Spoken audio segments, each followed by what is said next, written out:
Welcome back to the JumpStart Sports Show. This is episode 39. We have been away. Almost halfway there. Almost halfway there. To what? One hundo? Yeah. Oh man, we have so much. We got our work cut out for us. Jesus Christ, this audio is terrible.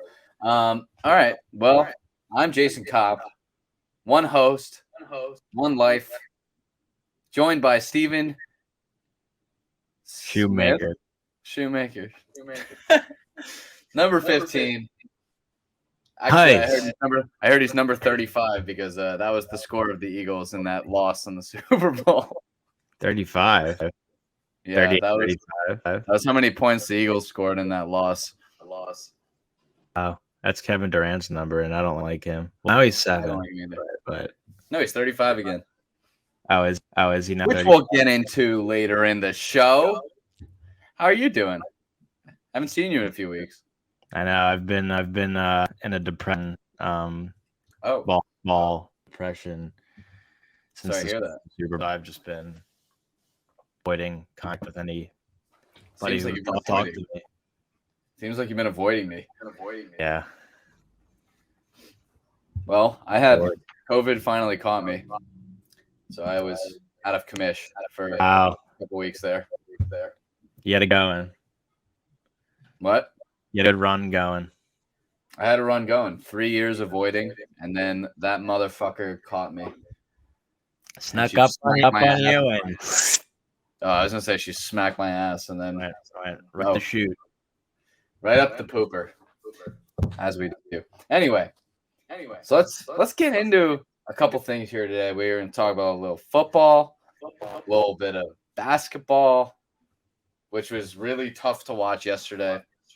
I don't know if you caught any of the All-Star game, but it was so horrible. Yeah, we'll get into that. Let's just get it over with. So Can't talk about it anymore. So Patrick Mahomes, the MVP of the league, took down the wannabe MVP, Jalen Hurts, fake head coach Nick Sirianni. Took him to Pound Town. 38. It really wasn't Pound Town. It was a really good game, honestly.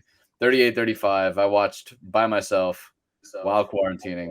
It was so depressing when I was yelling at the TV and I'm looking around and no one was there to high five me. So thank God. High five myself. It was really something. So yeah, it was a really close game. Basically came down to the second half. The Chiefs ran 2 plays that were exactly the same. The Eagles could not figure it out. Everyone's blaming Jonathan Gannon, which is ridiculous, in my opinion. But it was brutal, and the way they went out was tough. The better team won. The more talented team lost, for sure. But Andy Reid is just a better coach. How are you feeling today? What's between a more talented team versus a better team? Because I think they have less talent. And I don't even think that's a disputable fact. They lost Tyreek Hill and still won the Super Bowl. But I think the Eagles have this past year, had a very talented team. O-line, D-line. They had 70+ sacks this year. They're number 1 blocking team in the league. And they had a really efficient offense with A.J. Brown, Devontae Smith. Really, really good team. But I think Andy Reid is just a better coach. And I think you guys got out-coached, and that's why the Chiefs were able to pull this out with Mahomes on one leg. That's what I think happened. And also, it doesn't hurt that the field was so trash that neither team was able to form any kind of pass rush. That definitely didn't help the Eagles at all. No, it did not. Going into the game, I knew they weren't better than us positions and many aspects of the game, but I knew they were better coached. They're their coach team from Andy Reid to me. So that was fear is that they're just going to outcoach us. Andy Reid has more experience. He has more Super Bowl experience. This being his 3rd Super Bowl. Right. I knew like I wasn't afraid of Patrick Mahomes in this game at all. I knew he was gonna do his thing, put up numbers, find Travis Kelce, which is funny because I don't bet anymore. But I just had a feeling it was gonna be a look for Jalen Hurts, Kelce, and they would get touchdowns, and sure enough, they all did. Of course, that happens when you don't bet anymore. But I missed on a parlay actually. I for whatever reason thought Miles Sanders would get that third touchdown to Jalen Hurts, so I had Travis Kelce, AJ Brown, Miles Sanders, and lost. The only bet I won was the coin toss. Nice. Let's go. I'm always pretty solid on the coin toss. But yeah, just I knew that they were going to be better coached. They're going to be better prepared for this type of game. Mm-hmm. We got the ball and had a long possession, but drove right down the field and scored on them, and things were promising. And then was a fighter, Travis Kelce. They marched down the field and tied it up. So I was like, this is going to be a shootout. This is going to be a very close game. And then we just outplayed the quarter. We have ran away with it. We were up, I think, 10. Was it 21-10 or something? And it was 21-7, something like that. And then we had a chance to make it 28-7, and Jalen Hurts. It was 24-14. That's what it was. Well, it was 24-7, I believe it was, because then we were dominating them. And then Jalen Hurts fumbles the football, and they run it in for a touchdown, which I just had a feeling that was gonna come back to bite us in the ass. Because in this game and to the end of it with the whole Bradbury thing, but pinpoint was lost on one specific thing. It was different, like unfortunate things that piled up to the job done. But that really hurt because you hadn't seen a play like that from Jalen Hurts the entire. So it's football. Shit happens, but that play just really cost. But we were up by 10 going, and I just had a feeling the second half was going to be all the Chiefs. The fact that we did the quarterback once the entire game after being the number one ranked defense in the league with sacks. Yep. A very flip script. To give all the credit to the Chiefs offensive line and how they were able to protect Mahomes and injured in the second. I think that had to have been an act, because for him to come out and play the way, whether they Novocaine up his leg or what, but I think it was just an act. And whatever they did to his leg at halftime, should be given to everyone. The dude literally ran like 35 yards on that scramble, and that was not that long after. Like, if you re-injure a high ankle sprain, that shit hurts, and like you can't move. I've had that injury. Yeah, I've had that injury before playing basketball, and you just cannot put any type of pressure on it. And it's so fragile. Yeah, like you get hit one more time, no way. Like you're done. I can't believe it happened. I think he might have like aggravated it, but I think it was just a scene. And I think it's possible that it was something that was pre-planned before the game started. Maybe. But it's smart. If it was pre-planned, that's really smart to think, like, to let the coaches on the Eagles side think that he's hurt, so they'll test him a little bit, and then maybe. But it was just an all around great game. For an incredible season, the ending that we hope for, very ending, but a lot of things just to be proud of. Jalen Hurts really is the real, and in the next several months, he's probably some type of 10-year, $200+ million contract. Because if Rustin's getting a $200 million contract, Hurts deserves twice as much as that.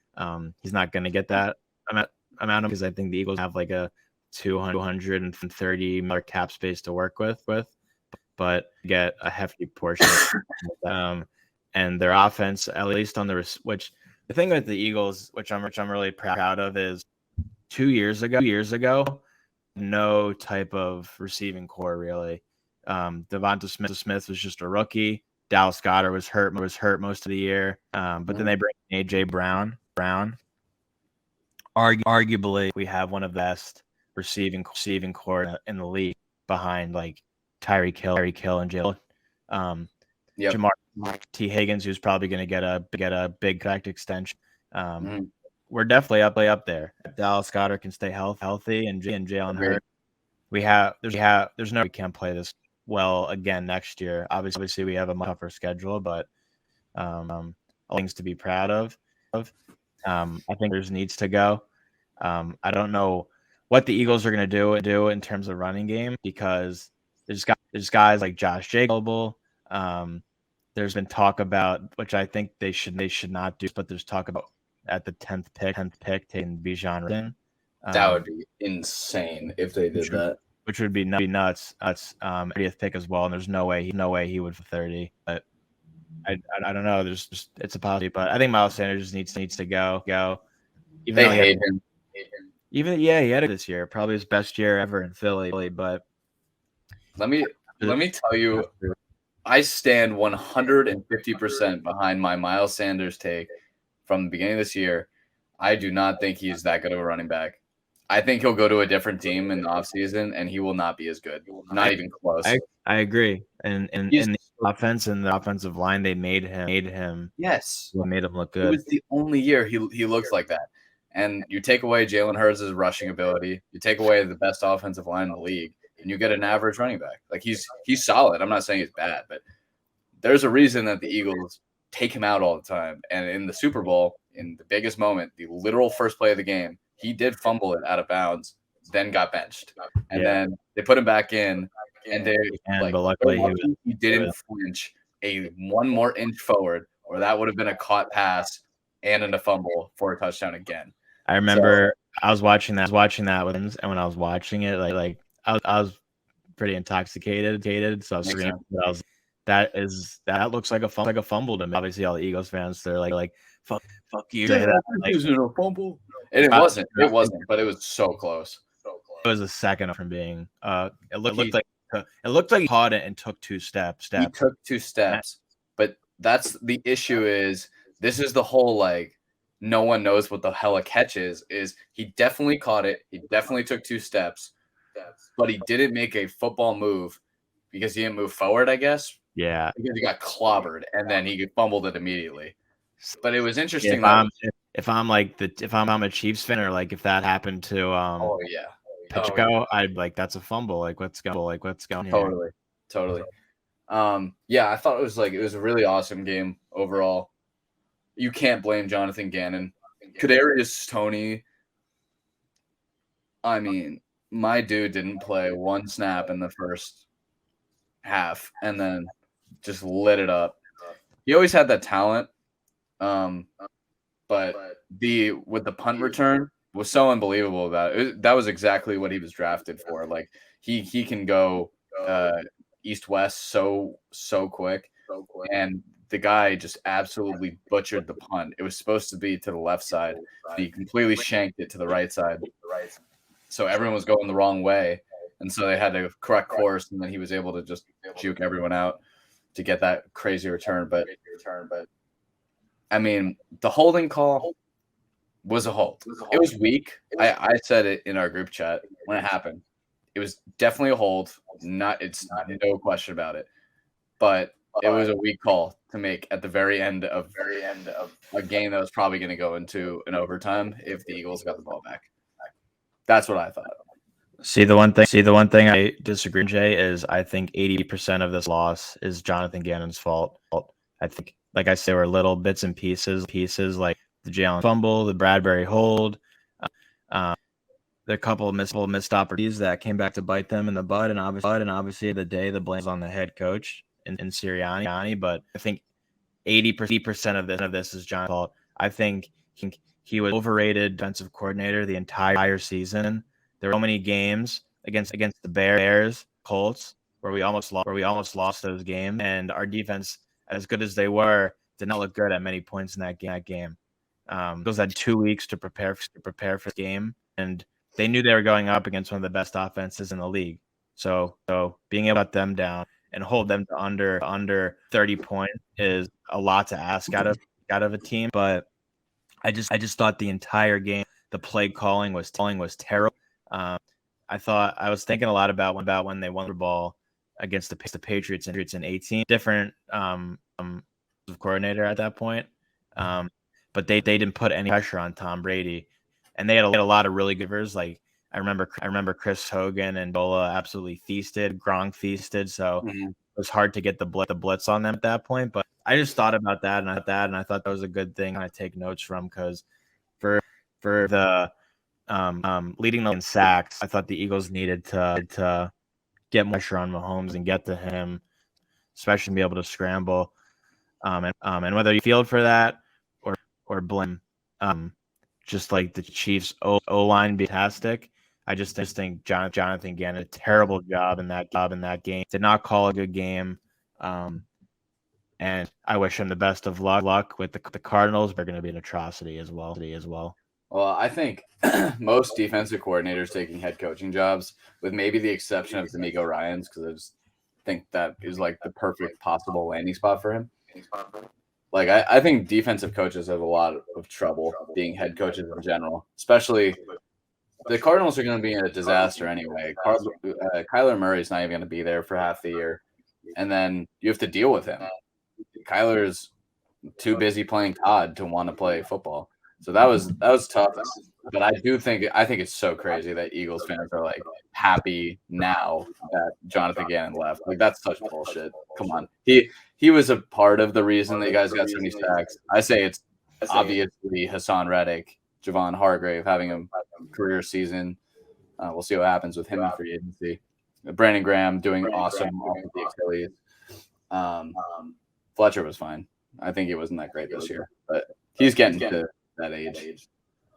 But anyway, yeah, like, I think it's crazy to not give him credit. Like he gets some. Like this is how I view Sirianni, the Miles Sanders of head coaches.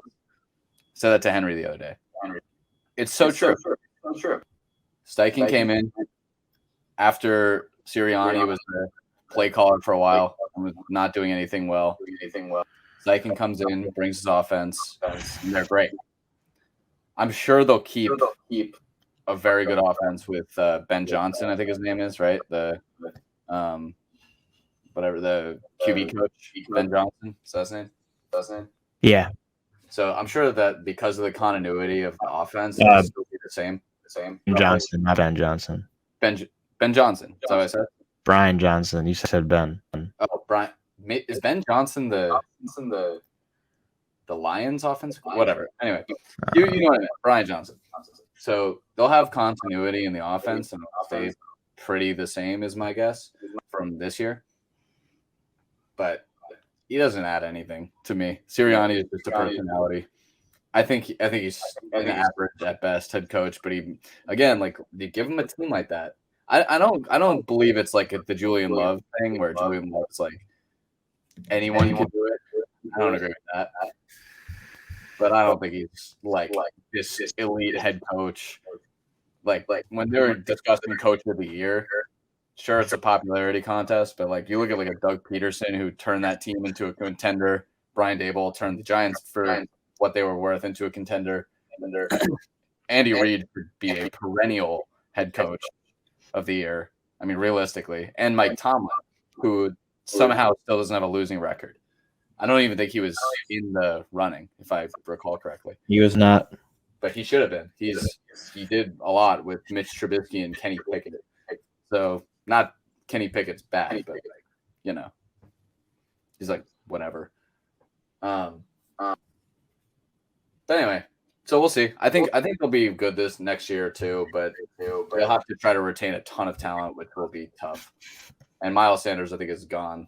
You can't pay a running back, even though the Giants are about to. But they'll have a lot of options. There's a lot of really good running backs in free agency, and then worst case, like they still have pick 30. So Jahmyr Gibbs will be available, and there's a lot of really good running backs in this class, which we will get to later on when we make our mock drafts. even though they will be incorrect. So, unless you have, do you want to give some final touches on the Super Bowl, and then we'll move on? No, what I needed to say. Obviously the Bradbury call was just devastating because at that point in the game, it's like it ended the game. Totally. It's going to be fourth down. You hold them to a field goal. Eagles could have had the chance potentially with a minute 40-ish left to run to march down the field. And best case scenario, win the game. Worst case scenario, you kick a field goal and for him. But it's just like at Bradbury. You probably missed him quite a bit this year. He just had a great year for us. It was fun. Yeah, I mean, he played really solid for us and played well in the game. Juju's nothing, which I loved all that talk just between AJ Brown and Juju. I mean, like obviously, like I think Juju has talent, but I do think AJ Brown was accurate when he was like you were out of this league, man, and Patrick Mahomes resurrected your career, which he really did. And you can say that about so many people. Like you could have put. I feel like you could have put him on that team whose NFL career has been over for a while now, and he would have balled out. You put a lot of people in that Mahomes off, you're gonna play well. But Bradbury, you know, it was a soft hold. It was a hold, and he even admitted it. The refs didn't watch the whole game, so that's why frustration of people being like you're not gonna call it all game, and then one of the most pivotal to the game that there was another pivotal result in the game happening that he called it. Yes, I mean I agree with you. Like I said, like I think it was soft to be able to recognize that. There was another call that they didn't call, if you remember, also actually on Bradbury, which was very obvious pass interference, which they didn't call on a slant. It was third down, it was a slant, and I don't remember which quarter it was, maybe second quarter, and they didn't call it. But it was just interesting. Like, I think that this was a very soft call. It was the right call, but it was soft. Bradbury, I mean, yes, the Giants missed him. The Giants couldn't afford him. Gettleman put us in hell. So, like, yeah. You know, like, there was literally nothing we could do except let him go. So, you know, it is what it is at the end of the day.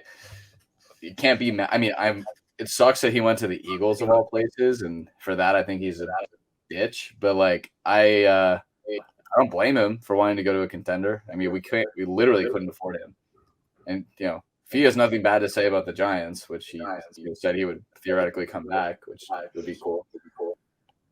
I got nothing bad to say about him. Like, he did what he needed to do for his career, and we couldn't keep him. So, you know, that was unfortunate. That it'll always be remembered that will happen. That happened to end the game. No one will forget that. But it is what it is. He had a really good year before that. All right, so let's move on. So the superlatives for the NFL happened before this game. It was pretty expected, I feel like, for almost everything. MVP went to Mahomes. Makes sense. Jay Jettas won Offensive Player of the Year. Makes sense. Nick Bosa or Micah could have won defensive. It wouldn't have been a shot. That it wrapped up. What? Wrapped up easily.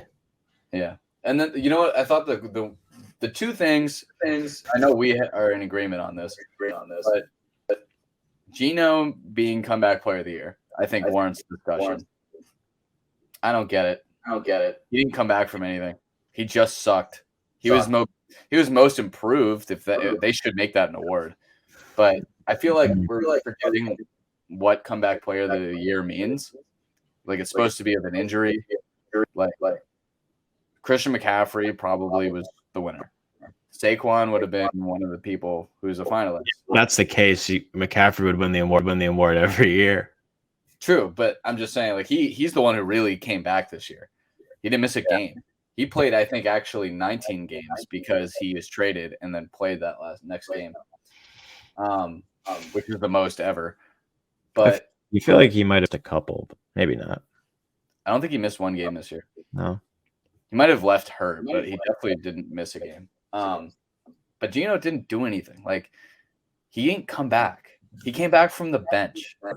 Like, he was definitely the most improved. No one could have seen this coming. Literally no one. We were making jokes about Geno Smith starting for the Seattle Seahawks being a lock for the #1 draft pick for this year. Yeah, you let him to the playoffs. I mean, I think it's just like a situation that he was able to come back from, just backing up like Russell Wilson, bouncing around, probably bound to different teams, right? He was on the Giants, the Jets, and then I want to say the Chargers before the Seahawks. The Broncos, maybe. He was irrelevant everywhere he went. Yeah, he made a name for himself in the league, really, and then the offseason, he was battling for this with Drew Lock, who Drew Lock stinks. Drew Lock stinks. He stunk in Denver. So just what he would do with that team, all things considered, like we thought they were going to be an atrocity this year, and he made DK Metcalf and Tyler Lockett of years. Somebody else I think got snubbed of an award there in Kenneth Walker. He played well when Rashad Penny went down. So just like all things, I think the way he was just able to from situation that he was in, and he literally said quote of the year when he said, "Oh yeah," and he didn't write back. He really didn't. That was cool. And just how he was able to play well the playoffs, almost opportunity to win that game. Obviously, the 49ers were the much better team, but in that first half they were winning. So I think you just have to a lot of credit where credit's due. Obviously, other guys like you said, McCaffrey and Saquon had great years, and they were even like Brandon Graham coming back from the Achilles, Nick Gates coming back from almost losing his leg. Like Nick Gates had 7 surgeries and started games in the playoffs this year. Like pretty wild. But I just I think what needs to happen is there should be a most improved player award, and it needs to be separate. Did you say that one Giants player who had that all leg injury? That's what I'm saying. Nick Gates. That's Nick Gates. Okay. Yeah, he almost lost his leg. Like, it's wild. Yeah. And then he played, and like he was, these guys are barely considered. Yeah. So also Geno, I just looked up. So he was with the Chargers for 1 year, and then he signed with the Seahawks on May 15th, 2019, and then he's been with them since then. So took him a few years, and then he got his chance, and he played amazing. Like call it what it is. Like, he played awesome. And then this was another thing I think was kind of crazy. So we knew how good the Jets rookie class was by watching them. Like, they were a phenomenal class. Would have been even better if Breece Hall was healthy. He probably had Rookie of the Year locked until he got hurt. But I thought was really wild.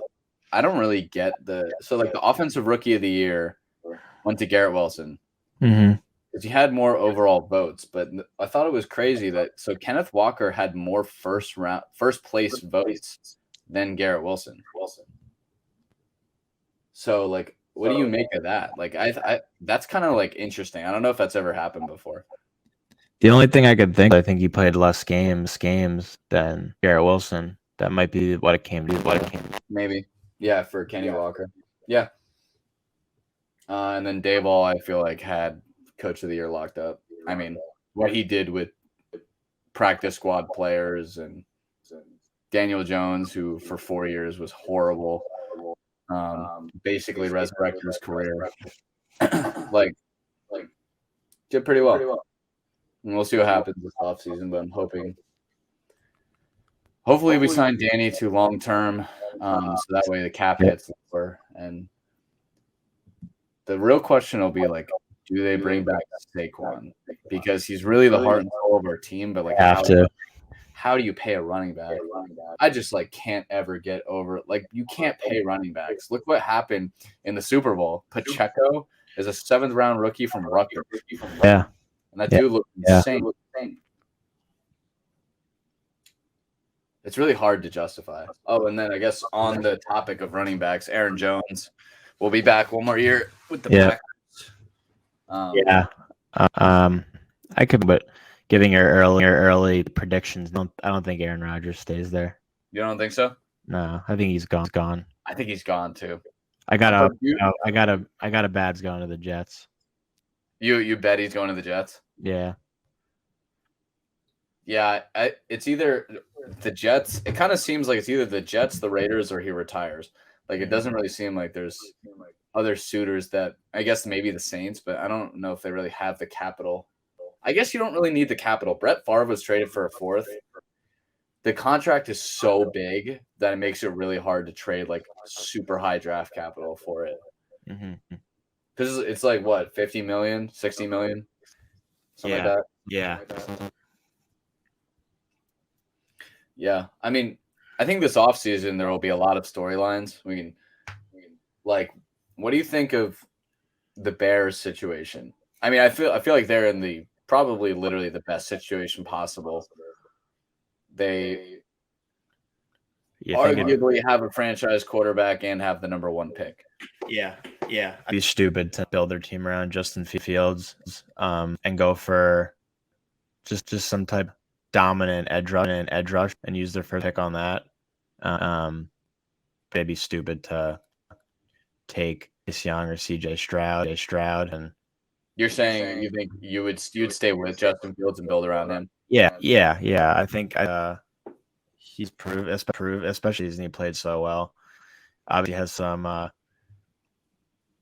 He has a lot to do with his arm, but I think he is more than capable of doing that. I'm sure they could get a haul for, but I just think it'd be stupid to after putting your sin on Justin Fields, and just to be like, because I don't even think it would be to get rid of him, other than getting a lot for him. So I just think they should just use that first overall pick. If I'm them, I either leverage. Like I think I agree with you. I think Justin Fields is the real deal. If anything, the Eagles, you could literally just look at how they used Jalen Hurts and exactly make sure, as long as he can work on his throwing, which I genuinely he was a good thrower in college. So like it's not out of the question, and he's obviously a really dominant runner. Form the offense around him and see what happens. Like I think it would be great for them. And then if I'm them, I look at the Colts. Well, the Colts have the first pick. Colts have the third pick. The Texans have the second. If I'm the Bears, I look at the Colts, who probably want to jump the Texans to take a quarterback and get a haul for them. I thought the Bears traded the first pick to the Colts. I'm pretty sure the Colts have the first overall pick. Not yet. Or that's it's a mock. That was in a mock that they thought it was going to happen. They should do. Okay. They didn't do it yet. I think they should do that. It would make a ton of sense for both teams. Because then the Colts, which would be pretty crazy, would take Bryce Young, their new head coach, and Shane Steichen, and just kind of build around Bryce Young and Jonathan Taylor. It could be pretty cool. Could be good. I mean, it's really funny, like that Bryce Young is actually like he's very different from any other quarterback that has ever come into this draft. He's not like he may be short, like Kyler Murray is short, and I'm sure he'll get like comps to that, which is just lazy. But he can't run like Kyler. He's not stocky like Kyler. He's like very much 190 and thin. And yet dominated the SEC. So it'll be really crazy to see what happens in the NFL. Of like some people compared him to like Steph Curry, how Steph Curry actually makes no sense how he's that dominant because he's not that fast, he's not that strong, yet just outworked everybody. Yeah. So we'll see. We'll get more into the rookie stuff soon. And then what do you think we didn't talk about this either. Sean Payton getting traded to the Broncos. Yeah, that was pretty wild. I don't know what I mean, he just had such a great career in New Orleans and then to go to a team, in my opinion, that's going to be just as bad as last year. I don't. You think so? I wonder if he will be able to resurrect Russell Wilson's career. By the person I was thinking of just going quickly was Bears taking Will Anderson out of Alabama. Oh yeah, it would be him or Jalen Carter from Georgia, who's also the other D tackle. He's super. This year is like really lacking the elite wide receiver talents that we've seen in years past. Like, there's no like Garrett Wilson or Drake London, Chris Olave in this draft.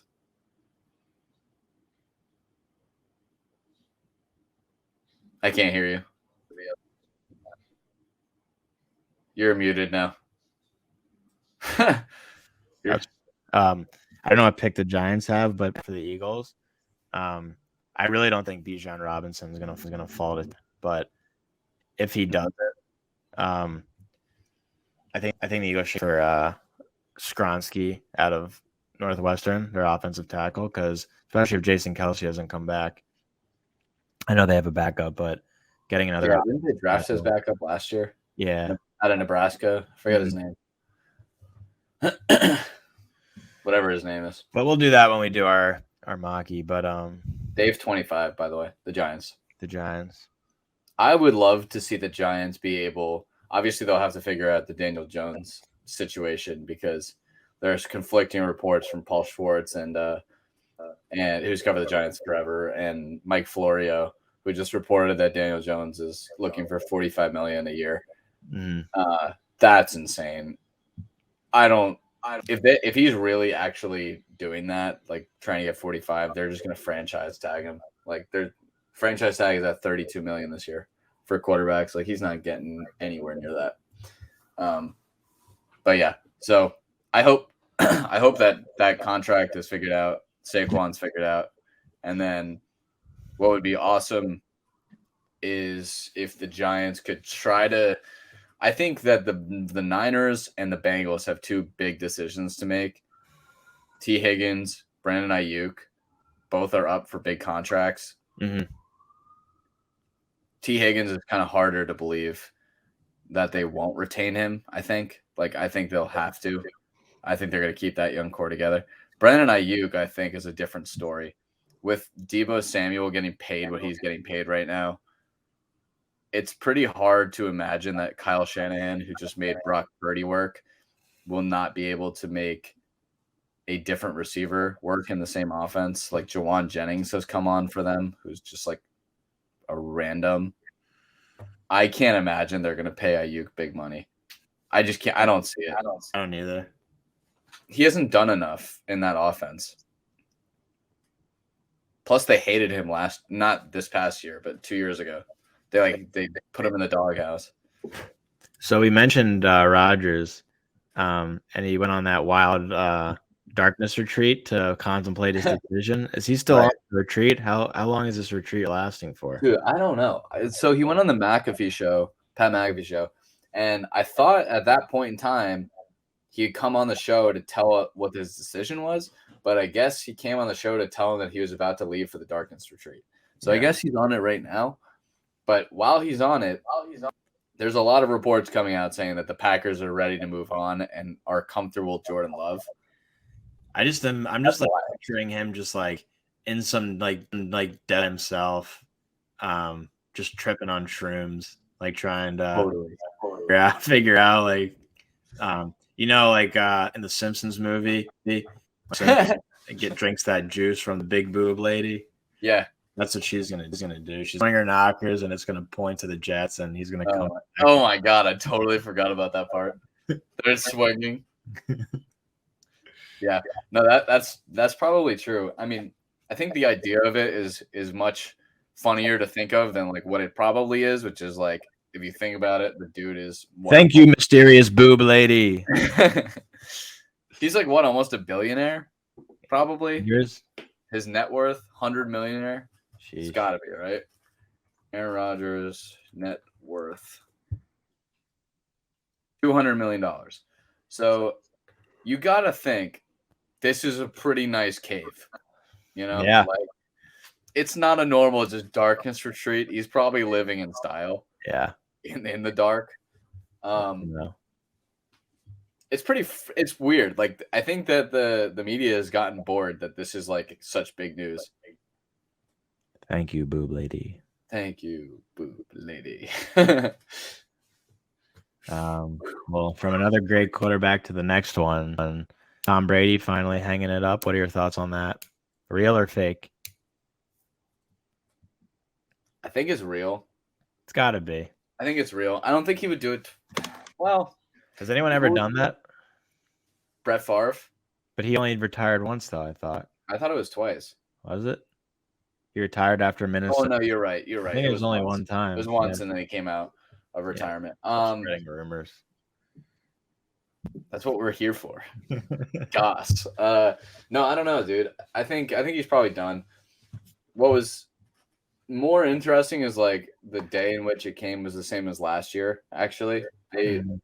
So it was the same year he retired, or same day he retired last year. I don't know. I mean, everyone knew that last year he retired planning to become part owner of the Dolphins and Sean Payton would come out of retirement. Like that was all true, which is crazy. Yeah, I mean, like I'm not a Tom Brady fan, I'll admit that, but to respect what he's done, and he is the greatest football player of all time. Absolutely. He has nothing left to prove, so I think it's just for the love of the game at this point. Like he just loves playing football, and you could just see like even in that playoff game against Dallas, like they got destroyed. And that game was so bad. Yeah, Tom Brady did not look comfortable at all in that game. And he has the weapons around him. Like Evans and Godwin is I forgot about them too. They're one of the best receiving cores in the league, which will be interesting. Bucks go quarterback wise. Dude, they're so screwed. We talked about this last year when he like quote unquote retired. Like they have no backup plan. They have to hope Derek Carr goes there. Either that or draft a quarterback. Or Garoppolo. Like you can't put your faith in Kyle Trask. That guy sucks. You can't. But yeah, Brady just didn't have anything to prove, and I don't know if he wanted to maybe get another Super Bowl, but I think that had to be part of his ration too. It was just that with that team, he wasn't going to win another Super Bowl. Do you think it has anything to do with like Giselle? I genuinely do wonder if they'll try to get back together now. I don't think so, especially because he apparently has this unreal. I don't know who it is, but he's dating some model right now. Yeah, I saw that too. I don't think that has anything to do with it. Did you saw I had to put this in the notes, but you saw this whole thing about like the sand thing, right? Yeah, and somebody like put it up for like $1 million. I was like, who the hell is gonna like bid for $1 million of sand? How do you even know that was like the exact? I'll tell you what it was. I'll tell you what it was. So this girl, I watched. She has a TikTok video of it. So basically, should I just play it? Should I find it? Might as well. Okay, let me find it. It's really funny because basically what she did is the amount of money that she initially put it up for was either the money that she gambled on Tom Brady and she wanted back, or something else. Hold on, let me find it. Oops, that is Tom Brady sand.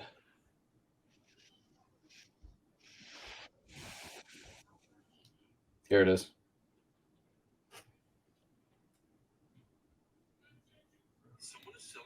Oh no, I want to see the actual thing.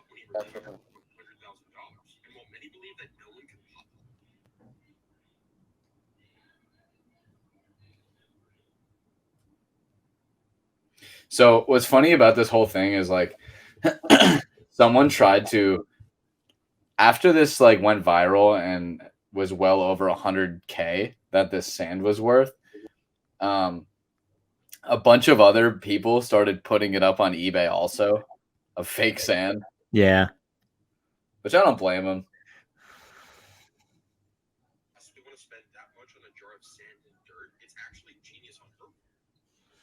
Damn it. Can't hold on. All right, you talk about Tom Brady. I'm gonna find this. Yeah, no, I think this is it for him.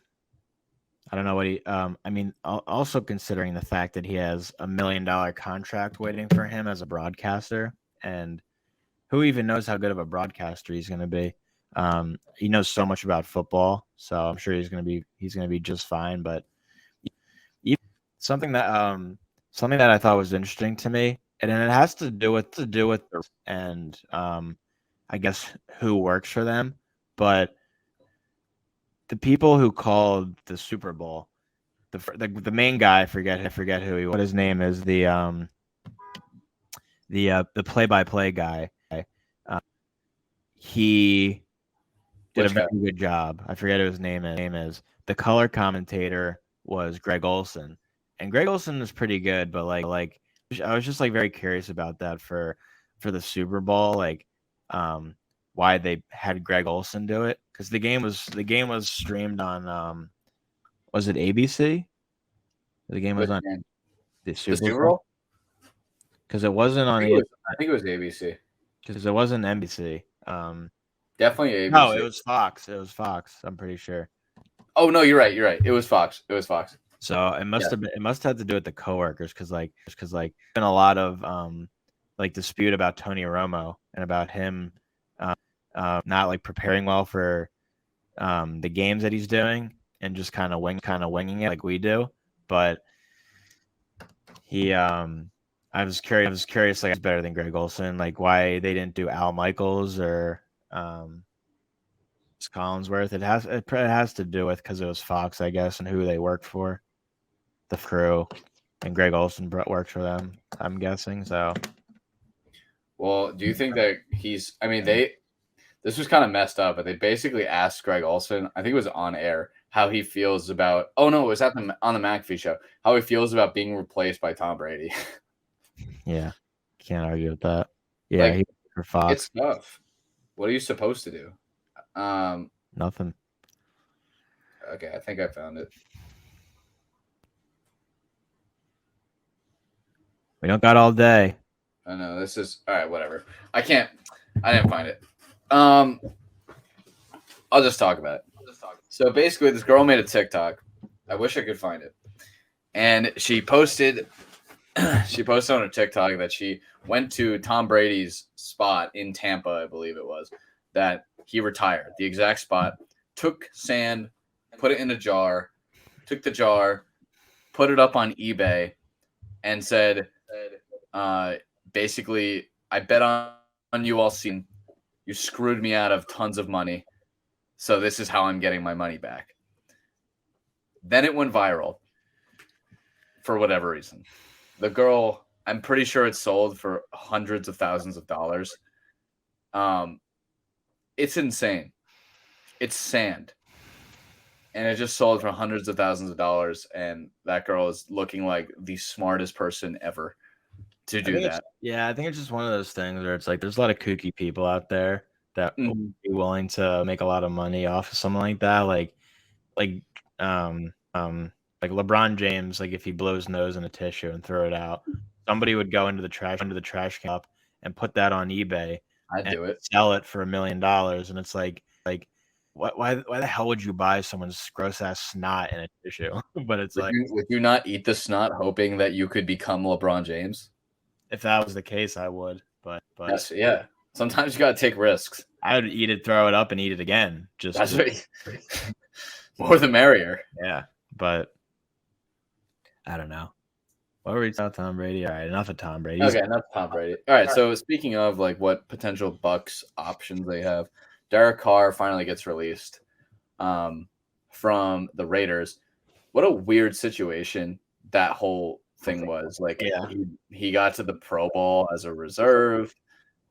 Didn't technically have a team, so he was basically making jokes the entire time of like, this is, which I think is the first time that a guy has gone to the Pro Bowl in the city that he is still part of that team, and technically everyone knows he's gonna get like let go. Yeah, pretty weird situation. I think Derek Carr, while overrated at times, is definitely a very serviceable quarterback. Like I think of him kind of on like Kirk Cousins area, roughly. Kirk Cousins actually was really, really good this year, though. So maybe a little less. I agree with that. I just think Derek Carr is a letdown for a long time now, and this was long overdue, in my opinion. The Raiders went out and get Devontae Adams. He had a great season. Darren Waller was a bust, but he'll be back, I'm pretty sure. Hunter Renfro was a bust. Yeah, and if they bring back Josh Jacobs, that is a team that should be in the playoffs. They didn't make the playoffs, right? They should be in the playoffs, and they're just a quarterback away from doing that. So the Raiders are in a big time situation where they're gonna really do whatever it takes to get to go there. Or can you imagine Aaron Rodgers going to the Raiders, reuniting? It just makes too much sense. Like he's from like the Cali area, reuniting with Devontae Adams. How high you think he would go in fantasy if he was reunited with Devontae? It's a good question. Like I don't think it's gonna boost his draft stock at all, especially in redrafts league. Like I still think he's gonna be like a 13th, 14th round pick. No. Sorry, I meant Devontae Adams. Like, do you think that he'll go from like number 10 to like 5? Like, do you take him over like a Jamar Chase now? No, I would not. I don't know. I didn't even think he was going to be anything special this year, and he turned out to be really great. He was unbelievable this year. But so talented, so definitely worth a second round squeeze if he's there. But I'll waste the first round pick on Devontae Adams. That's just me, though. Travis Kelce being a first round pick this year? 100%. I think he's going to slide to the second again. I mean, if he falls to 10, like whoever has the 10th. Okay, 10, sure, yeah. Definitely gonna take him. 10, yeah, I get that. I just mean like if it's not 10 though, I mean it'll be right in the front of the second, but like I just think every year we're like, okay, I know that we're on a bit of an aside here from the Derek Carr conversation, but like every year, Travis Kelce, it just makes too much sense. He should be a first round pick. He is always that elite in a very hard position to get a good player. He's really the only tight end, in my opinion, especially after this past year. Like I would not waste the second or third round pick on Mark Andrews or George TJ Hawkinson. Like, no. Dan Bellinger. No. Goddard. Ew. Yeah. No, I just mean like all the tight ends blow. Truthfully, Kyle Pitts was supposed to be like a god. Sucked. Yeah. What do the Falcons do is another question. I guess I have to go with Desmond Ridder because Mariota fell off the face of the world. Yeah. Okay, so yes, where do you think Derek Carr ends up? You said Aaron Rodgers is going to be on the Jets. You think? Mm-hmm. I see that. Got to follow the Brett Favre arc. This would be the right time. I know you're supposed to stick with your first choice, what you first believe, but I'm going to switch it up. I really believe Aaron Rodgers is going to go to the Raiders, and Derek Carr will end up on the Jets, and they will not be any better of a team than they were this past year. You mean? Because I think Derek Carr is not the real deal. I think he's better than any of those atrocity of quarterbacks they have in Zach Wilson, Mike White, White, whatever that other dude's name is. But I just don't think that they have enough for Derek Carr to make them a playoff contending team. I don't know if they'd be a playoff team. I think the Jets are significantly better with Derek Carr, if that's the case. Aaron Rodgers, they're a playoff team. It's not even a question. If I'm the Jets, I do literally anything possible to get Aaron Rodgers. Aaron Rodgers with Garrett Wilson, Elijah Moore. He's back. I know the idea probably is Nathaniel Hackett's there. The Broncos tried it. Yeah, I was like, who even knows if Elijah Moore is back? Well, he'll be back. He's a rookie. On his rookie deal. He's on his third year. But after what happened last year, he might want out. Who knows? He did during the year. We'll see. I mean, having Aaron Rodgers there kind of changes things, I feel like. But regardless, Garrett Wilson, stud. And Breece Hall, when healthy, absolute dog. But Derek Carr, I think will be. I think he's going to go to the Saints because the Saints are in a similar predicament, although they're really strapped for their cap right now. Mm-hmm. I think they literally can't afford to not get a quarterback. So they have no draft capital because they traded it to the Eagles. I think they don't have a choice. So I think that's what will happen, personally. And then I think Rodgers will go to the Jets, following perfectly in Brett Favre and the NFL script's hands. Yeah. Those pesky script writers. Those pesky script writers. Where do you think Garoppolo They can't keep getting away with that. Where do you think Garoppolo goes?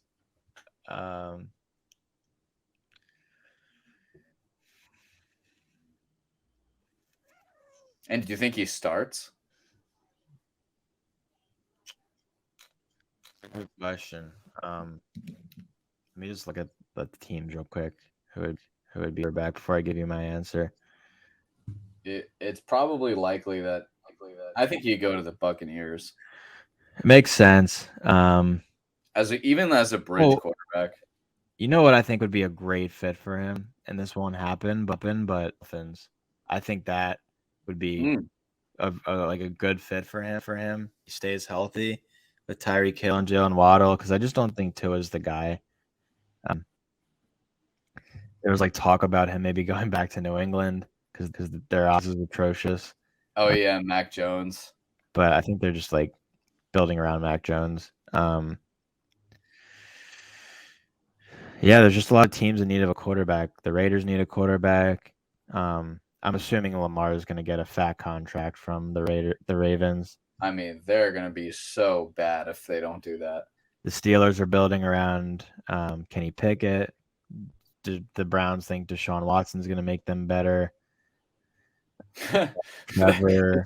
This is the first year. I just read it today that this is the first year he's going to get that fat contract. Yeah. The Titans need a quarter, even though they're going to stick with Tannehill. The Colts will, probably draft a quarterback. The Texans should draft a quarterback. I think I read that too, something about Garoppolo going to the Texans. And you think instead of them drafting one at 2? Potentially. That would be. I wonder if they're just like perfectly happy. They have another top 14 pick, the Texans. I'm sure they're really happy with like the ability to finally get another franchise QB after whatever the fuck Davis Mills is. Yeah. He is so atrocious. The Commanders need a franchise quarterback. Even though for some stupid reason they believe Sam Howell's the guy. I think that's such horseshit. Yeah. They're putting that out too much for that to be believable. Yeah. I guess the 49ers are in a pretty solid situation, hoping that something good will come out of Brock Purdy and Trey Lance when he's healthy. I wonder, that's another tough situation. You invested so much draft capital for Trey Lance, and if you trade him right now, you're getting nothing for him. Yeah. It'll be. I guess the Seahawks will stick with Geno. They'll stick. Rams are in an interesting situation because they were horrible this, and see how they after winning the Super Bowl. So it'll be interesting to see how they bounce back, and if this is like I don't know what his contract is, but like Matt Stafford's days definitely have to be numbered. I think so. They just didn't give him much help. Like they had Allen Robinson was so dog shit this year, and then they had no offensive line. The running game was terrible. Like they needed help desperately. All right, well, let's move on from football. Let's get a little b-ball, and then let's wrap this puppy up on it with a bow and a kiss. Jesus. All right, so let's talk about something that's actually interesting, and then we'll get to the worst part of the show, the All-Star game. All right, so let's go over some like trade deadline stuff, and we can just discuss. I'll just go over some of the big ones because this actually, at least Shams Charania, shout out to him, was talking about it. He said this is probably the most he's ever covered for the deadline for trades, which I believe. I don't remember another deadline that was ever like this, where so many big names moved on, and some smaller names too, but like they were pretty significant. So before the deadline week started, we had Rui Hachimura getting moved for Kendrick Nunn and 3 second-round picks. I don't know what the deal is with second-round picks and just starting with 3 and then going up from there. Like there were so many deals with 5 second-round picks being moved this time around. What do you think of that for the Lakers? I thought it was kind of interesting given the fact that Rui is like pretty redundant and honestly doesn't really do anything special. Well, since I cover the Wizards, I can literally tell you everything about that trade. But yeah, from the Lakers side of things, like I don't know what they're thinking. I think they just wanted because he was coming off the bench for the Wizards. He was injured for the beginning part of the season, but he just has enough talent. Like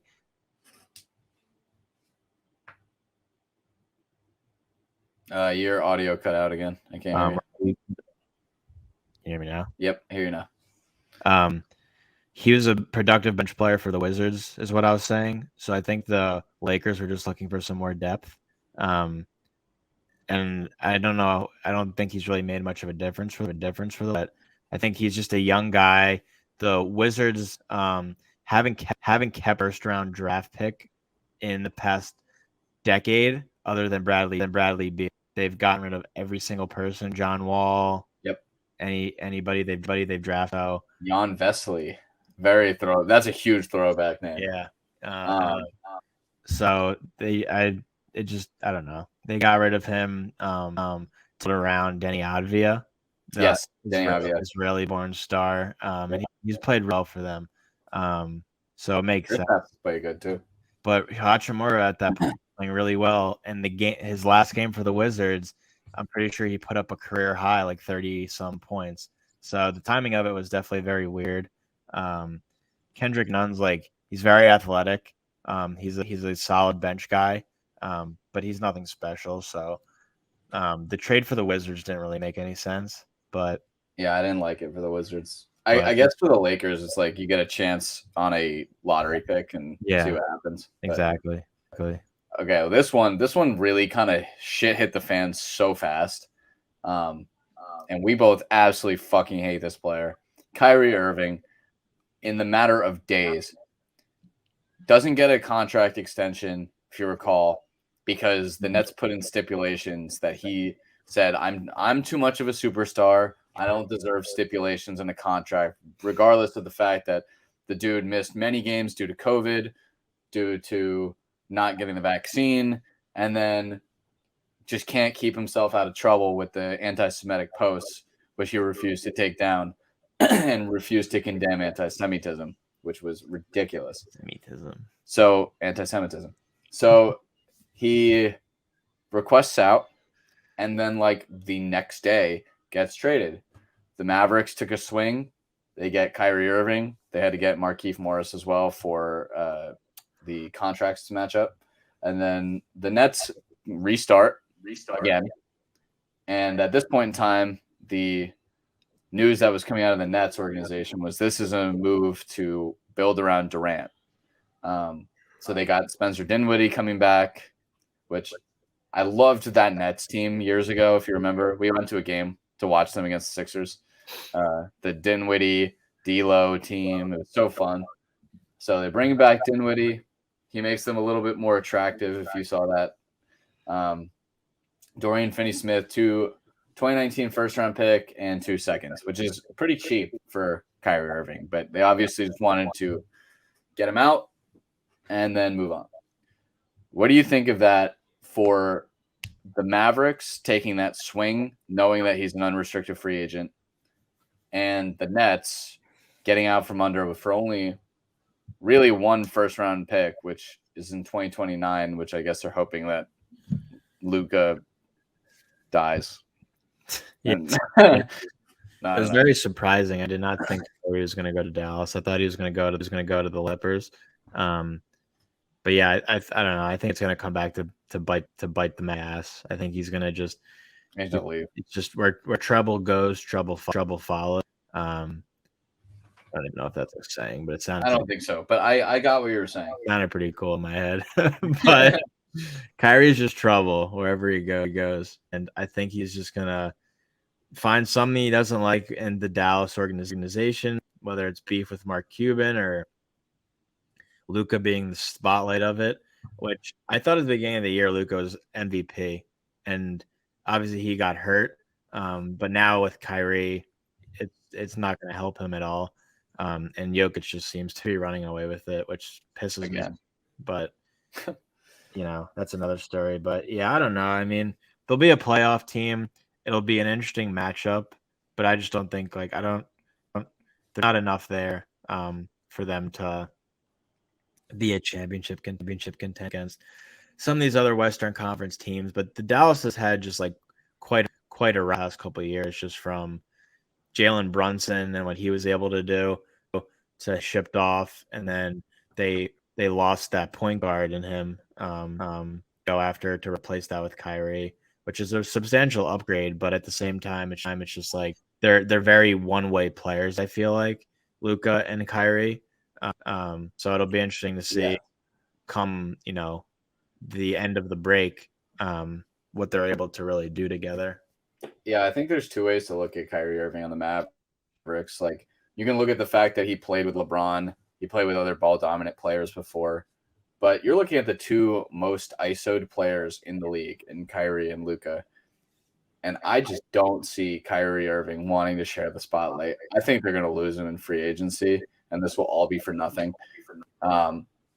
You're right. When they lost Brunson, Kyrie Irving in a vacuum is an upgrade. But what Brunson adds with leadership and passing ability, and not that Kyrie Irving can't pass, he just wants to be the focal point. Mm-hmm. I think they're gonna probably make the playoffs, and then I think they'll collapse. I just don't think there's enough on that team. Let's see, what's another one? Speaking of mentioned Rui Hachimura, and then you mentioned D'Lo going to the Lakers, and where he began his career. Yeah. So, do you want to go over that one? Yeah, I just think that's interesting because I think it's a good destination for him. That was a big trade all around, three-way. Yeah, it was. If you want to break that down for us, because he had a pretty solid year going in Minnesota. So for them to be shipped off to a team that's not going to make the playoffs, and I don't know what their Lakers deal is, man. It feels like they're just stuck in this losing cycle. He's getting old. LeBron's getting older, even though he doesn't show it. He's so good. Anthony Davis can't stay healthy. Another right of Russell Westbrook, which needed to happen a long time ago. They're just they're missing another playmaker on their team. It just seems like they just don't have enough to they don't have enough depth on that team to compete with these other Western Conference teams. Yeah, I agree with you. I think that this trade honestly was a really huge win for the Lakers. The overall trade was D'Angelo Russell, Malik Beasley, and Jared Vanderbilt to the Lakers. The Timberwolves get Mike Conley and Nickeil Alexander-Walker along with 3 second-round picks. The Jazz, who are obviously just trying to accumulate as many firsts as possible, got Russell Wilson, who they just bought out, who just went to the Clippers today. Did you say Russell Wilson? Did I? Russell Westbrook. Juan Toscano Anderson, who's just fine, and Damian Jones, who never amounted to anything, and a 2027 first-round pick, which is honestly the only thing that matters in that deal for them. You know, it would be pretty cool, and I doubt this will happen. But if the Western Conference playing game was the Warriors versus the Lakers, that would be a good game. That'd be pretty crazy. No one would have expected that to happen, and I'm pretty sure that did happen 2 or 3 years ago. Mm-hmm. I mean, yeah, and Steph Curry just got hurt again too. So yeah, I don't know. I think in a vacuum, just looking at this deal, obviously the Jazz get the shit end of the stick, but they get the 2027 first, which is all they wanted. And then you have Mike Conley, who's getting pretty old, but he's still solid for the Timberwolves, which I don't really get why the Timberwolves make this deal. I don't think it makes them better. And in fact, I think they really get worse losing D'Lo and Jared Vanderbilt, who's a very solid role player. For the Lakers, I really like this deal. This deal in particular. I think you're right. Like I think they're in a never-ending loop of losing, and they don't have enough still. But this deal alone, having D'Lo come back, Malik Beasley is a solid player, and Jared Vanderbilt's a really good role player. Like this is a really good deal for them. I don't really get it for the Timberwolves. Like Mike Conley's not an upgrade, so I don't really. It's not, especially after last season when they went in to get Gobert. Oh my God, the 5 first-rounders. That is going to go down as one of the worst deals in NBA history. Yeah. Okay, here's another one. You'll love talking about this one. Knicks get Josh Hart. Yeah, boy. They trade Cam Reddish, who was already not playing, although they wasted a first-round pick on him last year. Ryan Archie-Diacono, which I really wish he stayed for the Nova. And Svi, who's I think actually used to be a Sixer, who's pretty useless. And then the 2023 lottery. What? Is that a Jew? Svi? Yeah. Mike, I think I want to say he's Russian. I don't Lithuanian? I don't know. He's not Jewish. He might be Jewish. In Hebrew, Stephen in Hebrew is Svi. So Svi Shoemaker? Hey. Yeah, that's right. And they gave up a 2023 lottery protected first rounder, which I think is their own. I'll let you go first because obviously I will try to look at it objectively. But what do you think of this deal? I don't know. I think it was a pretty. I feel like nothing is going to come out of it. That's my take on it. I just don't think it benefits. Like I don't think either team is going to benefit from it. I think the Knicks get much better depth. They got another playmaker in Josh Hart, and if you saw that video, he was so stunned mid-game when he found out that he was being traded. Find out mid-game is like heartbreaking, but just to find out in general, he probably did not. I mean, I don't know what he knew, but I would not think that Josh Hart was going to be traded. So definitely, like you love seeing the Villanova reunion. I love seeing that. But obviously, I hope they both break their. Well, I think for like the Knicks. So here's the thing. I'll go good and bad. I'll go bad first. The front office is getting really bailed out with like some of these deals that are panning out. Like Jalen Brunson panned out. Obviously, he's looking like a steal from free agency, even though we tampered so hard. And Josh Hart is looking like a steal from his first few games. He looked so unbelievably good. But they're getting so bailed out for all of the poor decisions that have been made. And then it just goes so unnoticed. Like I think it's not talked about enough how horrible of a front office they have been. Like, for example, they signed Evan Fournier, who is now benched. They trade for Cam Reddish, give up a 20, I think it was 2025 first, now benched, then gets traded. Like this is virtually Josh Hart for 2 firsts. And then Archie and Svi, who don't really make a difference. But so I don't like that they keep making these horrible deals and get away with no criticism. They're really clearly a very terrible, and Tom Thibodeau and the front office is clearly not in line, which is obviously a problem.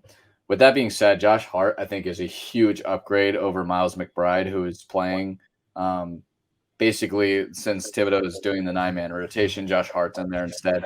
And Josh Hart is a really good player.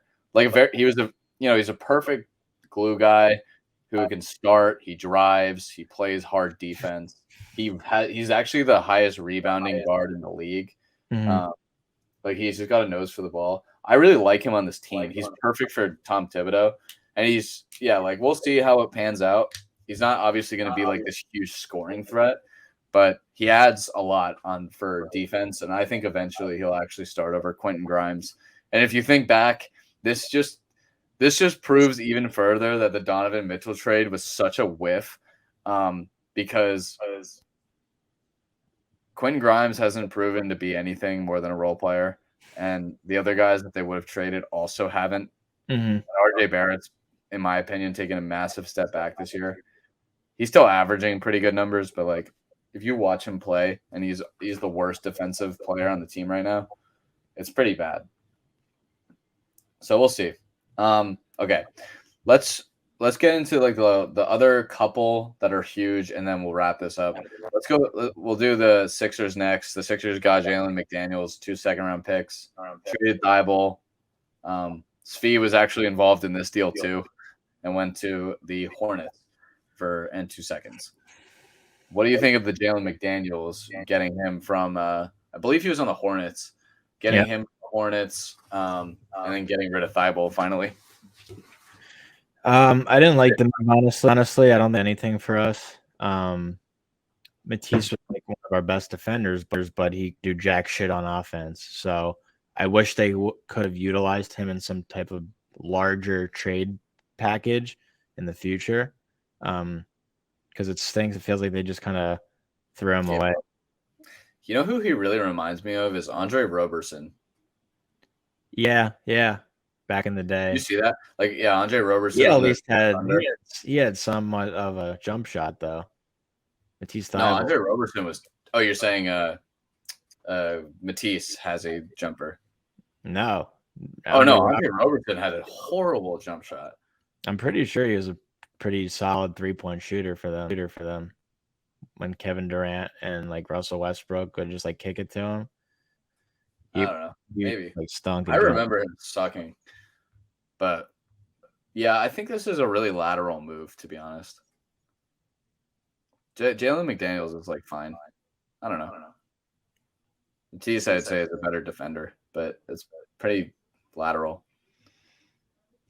Is that stipulation still in place with Canada that he couldn't go into Canada and play, or that was just over the playoffs? That was just over the COVID, wasn't it? Yeah, I think you're right. Okay, so there's two other big ones that happened. And no, I'm not talking about Mike Muscala to the Celtics. There's the Raptors who get Jacob Poeltl from the Spurs, who used to have him. Sorry, I mean the Raptors used to have Jacob Poeltl. There was a lot of homecomings in this year's trade deadline. Mm-hmm. Jacob Poeltl comes back to the Raptors. They give up a first and 2 seconds, and Kem Birch, who is nothing. I don't know if this really changes anything for them. The Raptors make no sense to me. Everyone thought they'd be sellers. OG Anunoby is going to be a free agent. Fred VanVleet, I think, also is a free agent after this year. I don't know what the hell they're doing. They're not a playoff team, to me. What do you think? The Raptors? Yeah. I don't think so either, but with one spin move Siakam and VanVleet, they always find a way to sneak their way in. I don't get how Siakam's even so as good as he is. I don't really get it. He doesn't do anything in particularly well. He's just tall and lanky and is able to create. He's like Giannis, like not as strong as Giannis, but he's able to just like use his length and find his way to the rim. I'll use my length and use my. All right, and the last one that I think is really the last big one. Oh, actually, there's one other one. God, a lot happened this timeline. Okay, let's just do the two more. The biggest one, obviously, is Kevin Durant. So Kevin Durant goes to the Suns. TJ Warren also reunited with the Suns. Another really, like a lot of homecomings.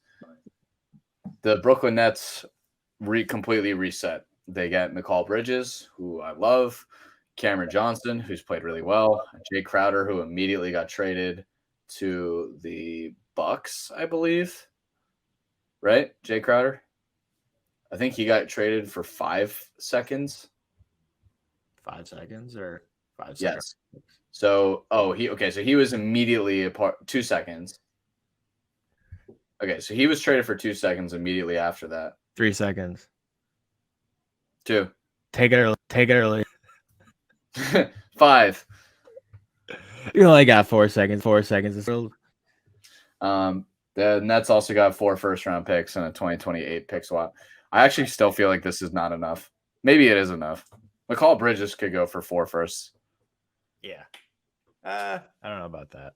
I think they had an offer for 4 firsts. And they That's declined it. They declined it. surprising. Yeah. I don't really. I mean, the Suns immediately become the favorites. I don't think that's really even a question. Yeah. Despite Chris Paul still like not playing as well as he used to. Obviously, he's getting really old. Yeah. Devin Booker, him, and Ayton is just disgusting. Yeah. It's just gonna come down to like staying healthy for them. Yes. And TJ Warren going there is like kind of underrated. He was an absolute bucket in Indiana, and then he just couldn't stay healthy and just fell off. Yeah, he was a bucket at the Suns. Yeah, he played a lot better in Indiana. But yeah. What do you think of the Nets? Like what's funny about this situation is they're so high in the Eastern Conference right now because of Kyrie and Kevin Durant. Yeah. And now both are gone. Their number one scorer, who actually McCall Bridges had a huge game. 45 or something like that. Yeah, 47 points. And then before all the trade happened, Cam Johnson scored 40-plus points in 3 straight games. Right. Not Johnson, Cam Thomas. Yeah, Cam Thomas. You're right. So they're fine. Like they have like nothing to lose right now. They know they're not like a good team, but they're gonna play hard and get wins, and like they don't need Ben Simmons at all. Ben Simmons is so buns. Yeah, he's just go to. Nobody's gonna want him, but yeah, I think they'll find a way to make them. They probably won't win, but it's gonna be one of those teams where it's like you don't want to play them in the playoffs. They're just like so scrappy, and they have a lot of talent, and they have nothing to lose. So we'll see what ends up. They're a tough team to like kind of predict what happens because they're so high. They're probably not gonna unless they finish the season horribly. Like they're probably not gonna be in a play-in game. Excuse me. But they'll probably just make the playoffs, and then it becomes can Spencer Dinwiddie, McCall Bridges, Cam Johnson, Cam Thomas, Seth Curry. Really not Ben Simmons, but Ben Simmons. Nick Claxton is having a hell of a year. Yeah. Can they will the team to like this team, what it is right now, really reminds me of like when D'Lo, Spencer Dinwiddie were together because they had no business being where they were. Mm-hmm. I agree. I don't know, and yeah, so that'll I think be beneficial for both teams. That was a divorce that was coming no matter what. Yeah. And the last trade I really want to get into is the most important player, Kevin Knox, getting traded to the Warriors. 5 second rounders. This was kind of a interesting one. They get 5 second rounders for James Wiseman. The second rounders immediately get traded for Gary Payton, who's then hurt. And Sadiq Bey somehow goes to the Hawks. Yeah. Which I feel like they came out easily the top of that trade. Yeah, they have a lot of good players. They're another team that's like been very quiet this year. The Hawks. With like Trae Young and then bringing in DeJounte Murray, DeAndre Hunter. They still have Bogdanovich on that team. Yep. Do they still have Gallinari? No, they lost Gallinari to the Celtics, and then he tore his Achilles. Right. But they still have a lot of talent, and bringing in Sadiq Bey, who played very Detroit. Great player. They're another like scrap. They're going to be like a scrappy team. Like this Eastern Conference is really up for grabs. Like obviously, like Boston and Milwaukee are with it, but like there's just that like bunch from three the 8th seed, where I just feel like all those teams are just like very competitive with each other, from the Sixers to the Knicks to the Heat to the Hawks to the Nets. They're all teams that are like there's not a single one of those teams is dominating.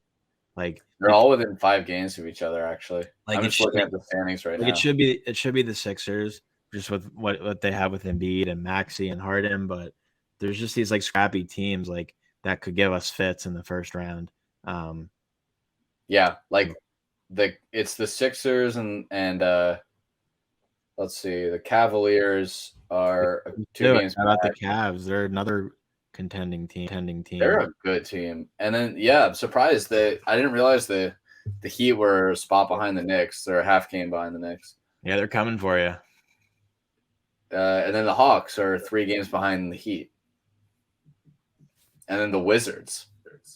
Yeah, the Wizards probably are gonna fold in the second half. That's my take, and I could see it. they're not gonna make the playoffs. But biggest disappointment has to be the Bulls after last year. Oh yeah, oh my god, they're so bad. Off, yeah. Let's see the Western Conference. Oh wow, the Trailblazers are a lot worse than I thought they were. Yeah, they're pretty bad. 28-30. The Thunder being 10th seed. I really like actually what the Thunder are building. I didn't think I would. I thought they'd still be garbage, but like Shea is awesome. Josh Giddey is awesome, which I really didn't think he'd be good. And then they got like the 2 Jalen Williamses. Mm-hmm. Yeah, this is oh my god, the Kings. The Kings are in 3rd. Yeah, they're playing really well. Yeah, De'Aaron Fox is balling out. What's so underrated is the reunion of him and Malik Monk. Yeah. From Kentucky. I feel like there's a lot of that going on. But yeah, that was so underrated because I remember during the NBA draft when they were both drafted in the first place, the Kings had a pick, maybe 5th and 10th or something like that. And De'Aaron Fox went 5, and then they had the ability to take Malik Monk at 10, but they chose against it, pick someone else, and then I forget who that was though. That's surprising. I didn't even realize. Yeah. Okay. Quickly, NBA All-Star Weekend. Then, that could be like a 2-minute thing. And then this has been a very long one. But 3-point winner, Damian Lillard.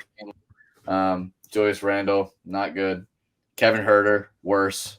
That one I think was Kevin Huerter was easily the most embarrassing for the franchise. That was. He's a 3-point shooter. And he sucked. Yeah, Julius Randle's embarrassing too, but Julius Randle I didn't expect to do well though. Like Kevin Huerter's literal role in every offense he's been is to shoot the 3. So that was pathetic. Yeah, I just felt like there are a lot of good 3-point shooters in there, like Tyler Hero and Buddy Hield, a past champion. But I just feel like it was just too much of a lock to not bet on Damian Lillard to win. Well, Tyrese Halliburton, he had 31 in that first round. Like he just folded in the second.